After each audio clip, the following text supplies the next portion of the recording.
From the smouldering embers of the Seljuk Sultanate, a new fire was kindled on the rugged Anatolian plateau. In this crucible of conflict and chaos, where empires clashed and faiths collided, a new power began to stir. They called themselves Ghazis, warriors for the faith, driven by a fervent belief in Islam and an insatiable hunger for conquest. Their world was one of constant struggle, a frontier land bordering the ancient, ailing Byzantine Empire. For generations, these Turkish tribes had been a force of disruption, raiding Byzantine lands. But their ambitions were often limited to plunder and local dominance. But one leader, a chieftain named Osman, dared to dream bigger. Osman's vision was not just of raids and riches, but of a state, a dominion, a dynasty. He saw beyond the next battle, imagining an empire that would rise from the dust of Anatolia and stretch across continents, an empire that would endure for centuries. This was the humble, yet incredibly fierce beginning of what would become one of history's most powerful empires.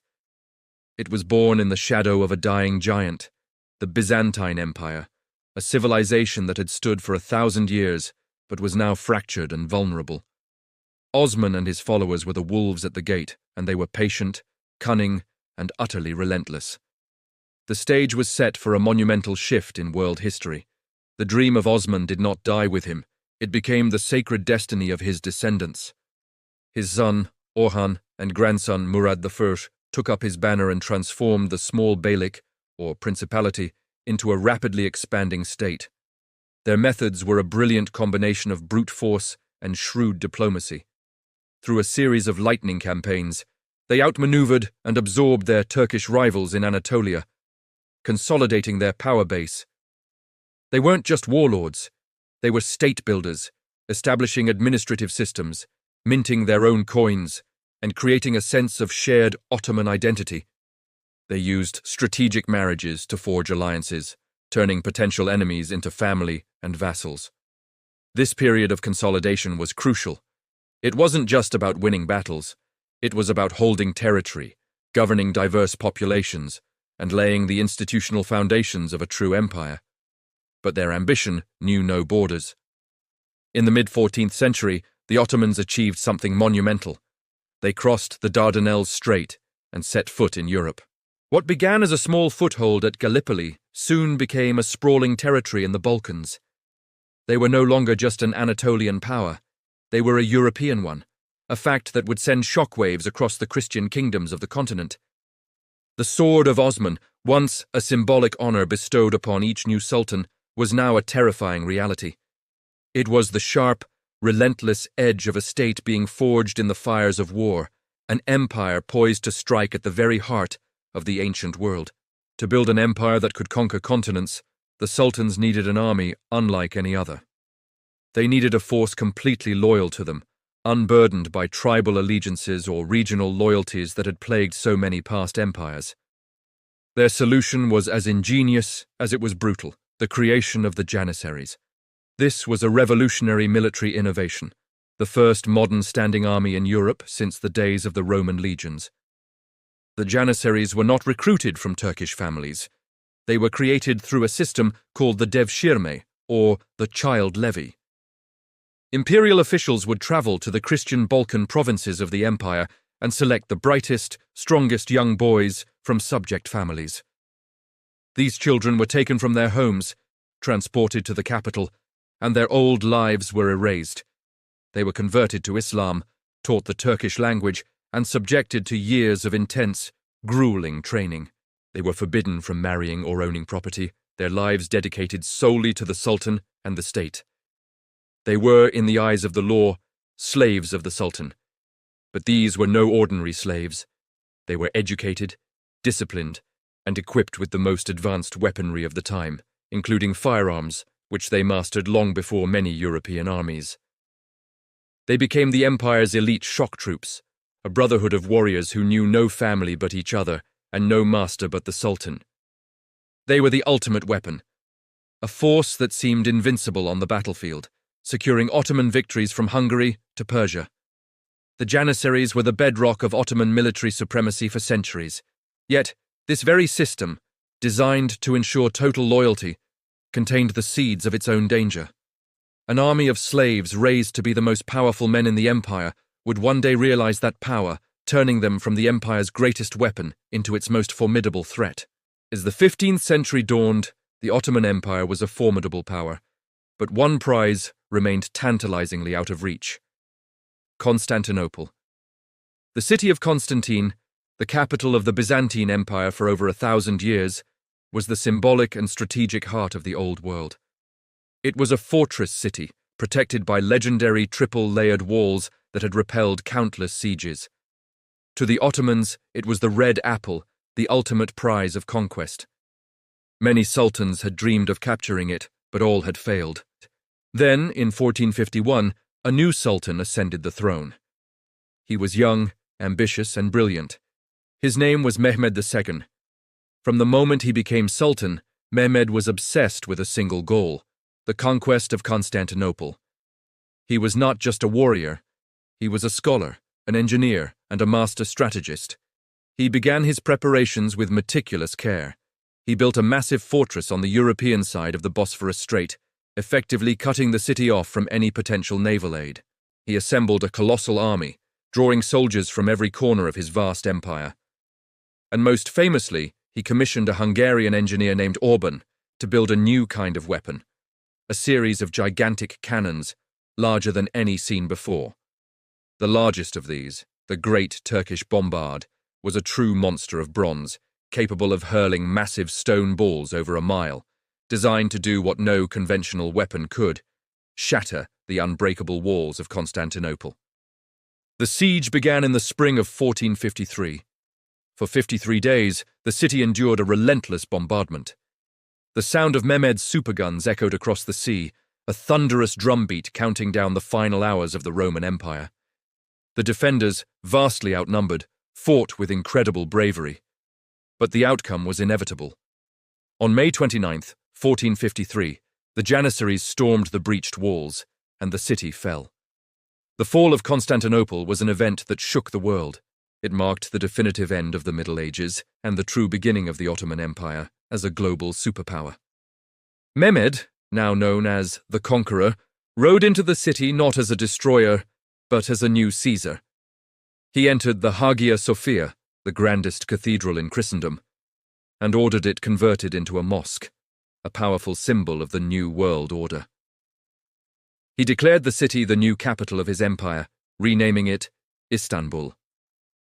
The conquest was more than a military victory. It was a psychological one.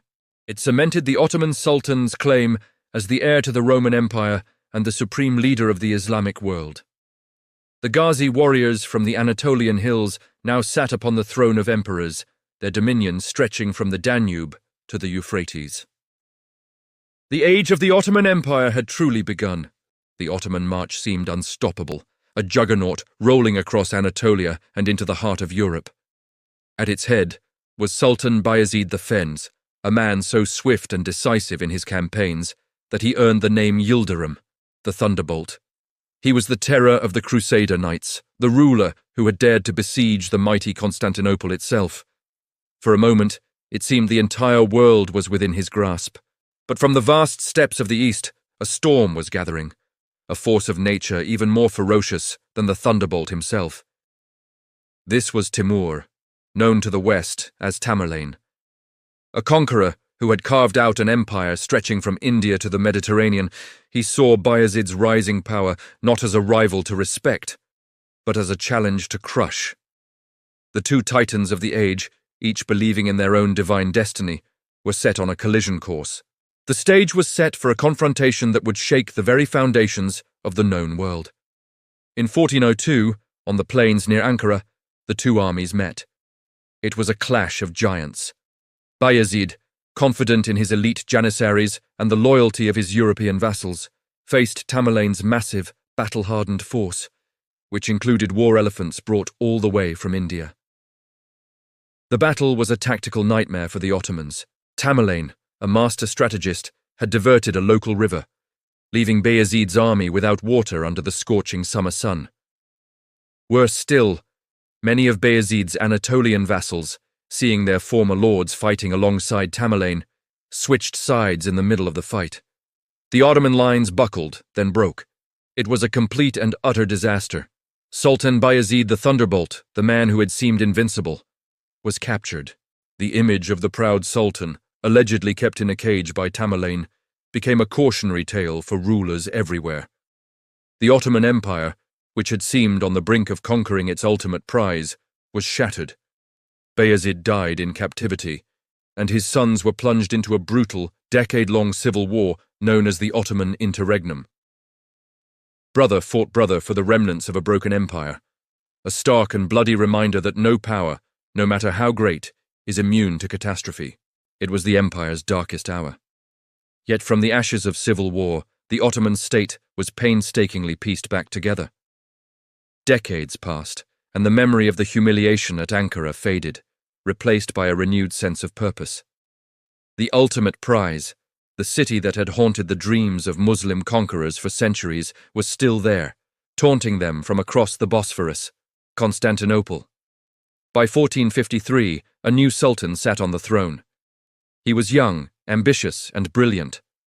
His name was Mehmed II, and from the moment he became sultan, he had only one goal in mind. He was determined to succeed where all his predecessors, including the great Bayezid, had failed. He would be the one to conquer Constantinople. The dream of 1,000 years, the final chapter of the Roman Empire, was about to end. Mehmed gathered the full might of his empire for this one, singular purpose. This would not be just another raid or a half-hearted siege. This would be the great and final assault. Mehmed brought with him a terrifying new weapon of war, massive cannons, forged by a Hungarian engineer named Osman. One of these, the basilic, was a monster, capable of hurling stone balls weighing over 1,000 pounds at the city's legendary Theodosian walls. For centuries, these walls had been the shield of Christendom, repelling every army that dared to attack them. Now, they would face their greatest test. For 53 grueling days, the world held its breath.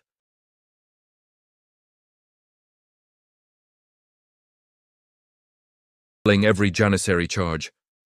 Mehmed even performed an engineering miracle, dragging his ships overland on greased logs to bypass the defensive chain across the Golden Horn, putting the city's weaker seawalls under direct attack.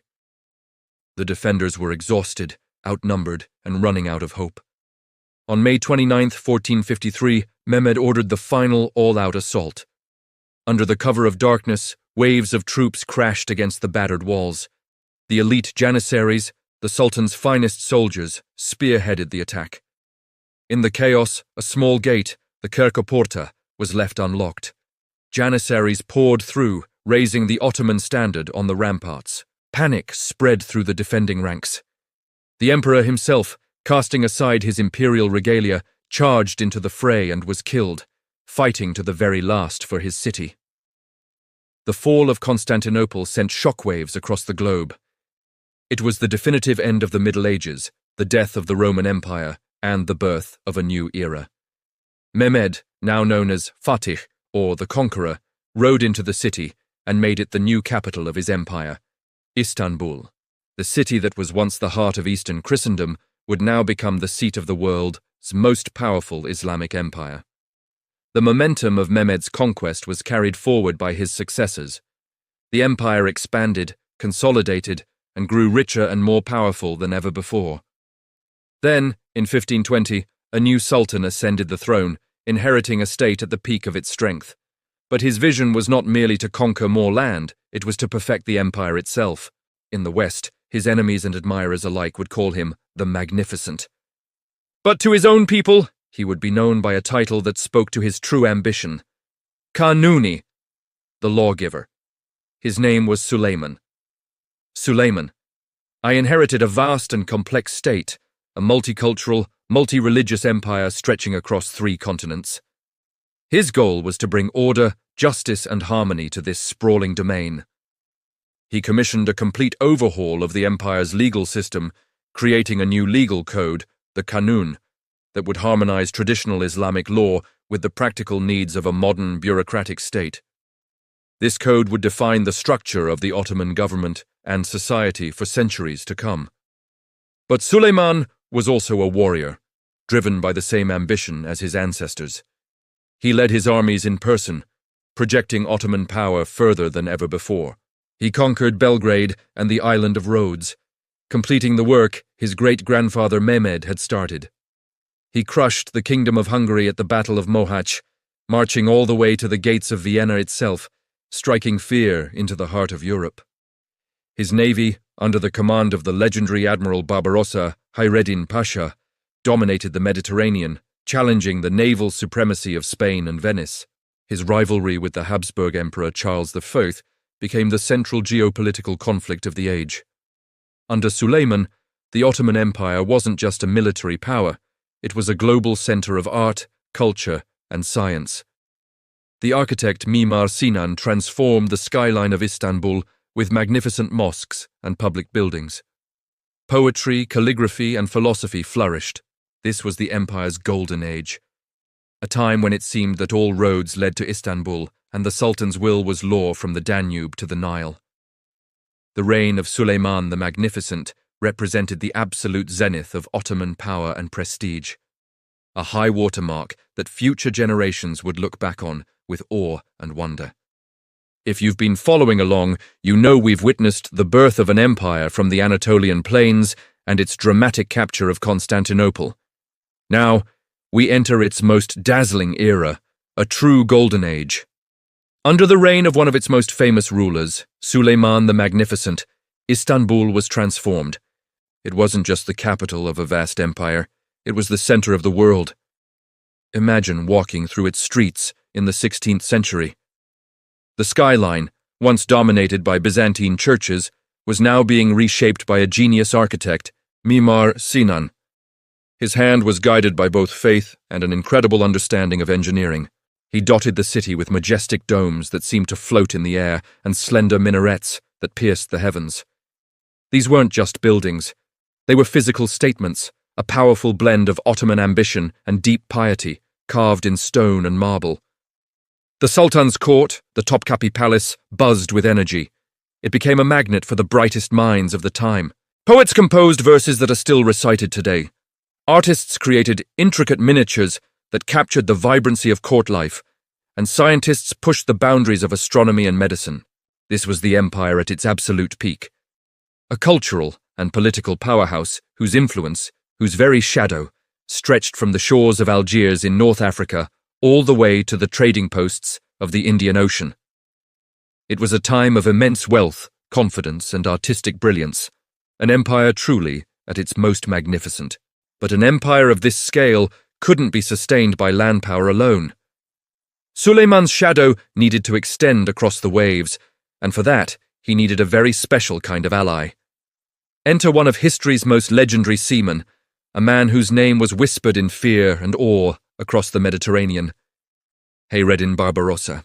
Barbarossa, which means Redbeard, was a corsair, a privateer, some might even say a pirate, who had carved out his own kingdom in North Africa. He was a brilliant naval tactician and a fearsome warrior, the undisputed king of the sea. Suleiman, in a stroke of genius, didn't fight Barbarossa, he recruited him. He offered Barbarossa the title of Grand Admiral of the Ottoman fleet. By bringing this formidable corsair into his service, Suleiman gained not just Barbarossa's personal genius, but his entire fleet and his network of hardened sea dogs. Under Barbarossa's command, the Ottoman navy was forged into an unstoppable force. Galleys with their crescent moon flags swarmed the Mediterranean, challenging the naval powers of Christendom, like Venice and the Spanish Habsburgs, at every turn. They secured the empire's vital trade routes and protected its long, vulnerable coastlines. The pinnacle of this naval dominance came at the Battle of Preveza in 1538. Facing a much larger Holy League fleet led by the Genoese admiral Andrea Doria, Barbarossa used his cunning and superior tactics to win a decisive victory. It was a stunning triumph that cemented Ottoman naval supremacy for decades to come. The Battle of Preveza sent a clear message to the world. The Ottomans were not just a land-based empire of Janissaries and cavalry, they were now masters of both the land and the sea, a truly global power. For over a century after Suleiman, the empire continued to be a dominant force, ever expanding, ever threatening the heartlands of its rivals. This relentless push westward eventually brought them to the doorstep of a city that had long been a symbol of Christian Europe, Vienna. In 1683, the empire gathered its strength for what it hoped would be a final, decisive blow. This wasn't just another campaign. It was a monumental effort, a final onslaught to break through the gates of Central Europe. A massive Ottoman army, one of the largest ever assembled, marched across the Balkans. At its head was the Grand Vizier, Kara Mustafa Pasha, a man of immense ambition who dreamed of achieving what even Suleiman could not. They arrived before Vienna and laid siege to the city. For 2 long, grueling months, the fate of Europe hung in the balance. The defenders of Vienna fought desperately, their walls crumbling under constant cannon fire, their supplies dwindling. It seemed inevitable that the city would fall. But as Vienna teetered on the brink of collapse, a relief force was gathering. A coalition of European powers, led by the Polish king Jan Sobieski and his legendary winged hussars, raced to save the city. In one of history's largest cavalry charges, they smashed into the Ottoman lines. The siege was broken. The Ottoman army, once seemingly invincible, was forced into a chaotic retreat. The failure to capture Vienna was more than just a single military defeat. It was a profound psychological blow. It marked the high watermark of Ottoman expansion into Europe. From this point forward, the tide would begin to turn. The centuries of relentless advance were over, and a new, more difficult era was beginning for the empire, the long, slow retreat. This turning point at Vienna set the stage for the gradual decline of a once mighty empire. But that is a story for our next episode. After the failure at Vienna, something fundamental shifted. The myth of Ottoman invincibility, a shadow that had stretched across Europe for centuries, began to recede. It was as if a spell had been broken. A new Europe, confident and re-energized, started to push back hard. The once unstoppable Ottoman war machine began to stutter and stall. The defeats started piling up, each one a hammer blow to the empire's prestige and power. One name in particular became a nightmare for the Ottomans, Prince Eugene of Savoy. A military genius, he led the Habsburg armies to a series of stunning victories. Battles like Zenta were not just defeats. They were catastrophic losses that stripped away vast territories the Ottomans had held for generations. Hungary, Transylvania, and large parts of the Balkans were lost. The empire that had once been the hunter, constantly expanding and threatening the heart of Christendom, was now the hunted. For the first time in its history, it was forced into a long, grueling defense of its own heartlands, fighting a desperate battle against a resurgent West and a relentlessly expanding Russian Empire to the north. The tide had truly and irrevocably turned. By the time the 19th century dawned, the Ottoman Empire had a new, grim nickname, the Sick Man of Europe. The phrase captured the state of the empire perfectly. It was a vast, sprawling body, but it was rotting from the inside out. Corruption was rampant, eating away at the foundations of the state. The once mighty treasury was in a state of financial ruin, barely able to pay its soldiers or officials. And across its diverse lands, the fires of nationalism were burning bright. Greeks, Serbs, Bulgarians, and others, inspired by the ideals of the French Revolution, rose up in revolt, demanding their independence. The empire's body was literally crumbling, piece by piece. Seeing the writing on the wall, a series of forward-thinking sultans attempted to stop the decay. This period of sweeping reforms, known as the Tanzimat, was a desperate race against time. The goal was to modernize everything: the bureaucracy, the legal system, the economy, and most importantly, the army. They looked to the West, trying to adopt European models of governance and military organization to save the empire from itself. But it was a monumental task. The internal decay was too deep, and they faced powerful resistance from the one group that should have been their strength, the Janissaries. This once elite corps had become a deeply conservative and corrupt force, fiercely resisting any change that threatened their privileged position. They were a cancer within the state, and their opposition to reform, combined with the empire's other deep-seated problems, proved to be a fatal combination.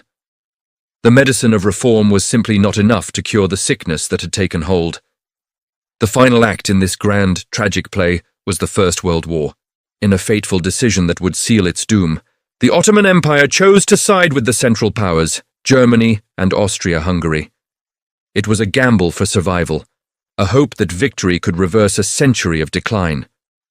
Initially, it seemed like the old Ottoman spirit could still work miracles. The Gallipoli campaign became one of the most iconic episodes of the war. Against all odds, Ottoman forces defended the Dardanelles Straits against a massive Allied invasion, inflicting a humiliating defeat on the British and French. It was a heroic, defiant, and incredibly costly victory.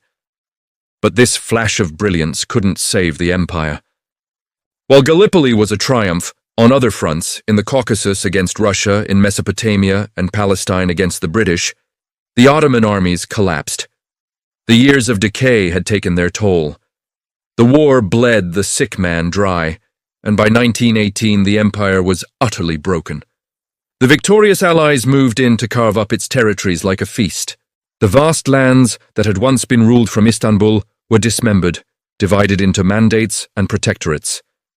The end was swift.